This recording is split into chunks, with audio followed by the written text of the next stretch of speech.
स्वामी समर्थ यांचा एक भक्त होता. त्याच्या मनात एक मोठी खंत होती.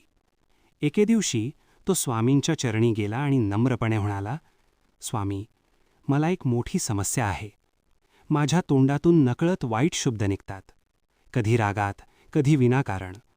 नंतर मला खूप पश्चात्ताप होतो, पण ते शब्द थांबत नाहीत. मी काय करू? स्वामी समर्थ शांतपणे त्याच्याकडे पाहत होते.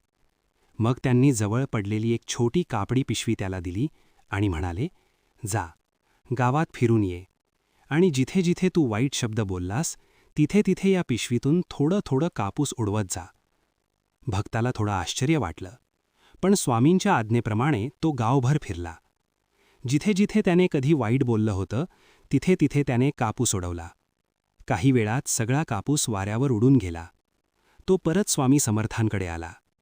स्वामी म्हणाले, आता जा आणि तो सगळा कापूस परत गोळा करून आण.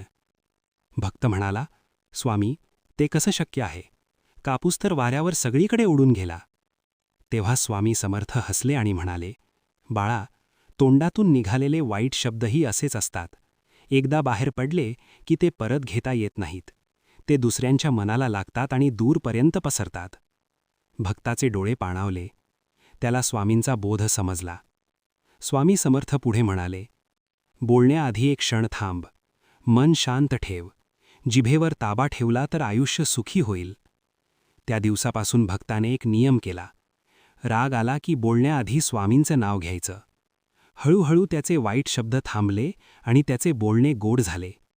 तोंडातून निघालेले शब्द परत घेता येत नाहीत, म्हणून नेहमी विचार करूनच बोलावे. जय जय श्री स्वामी समर्थ.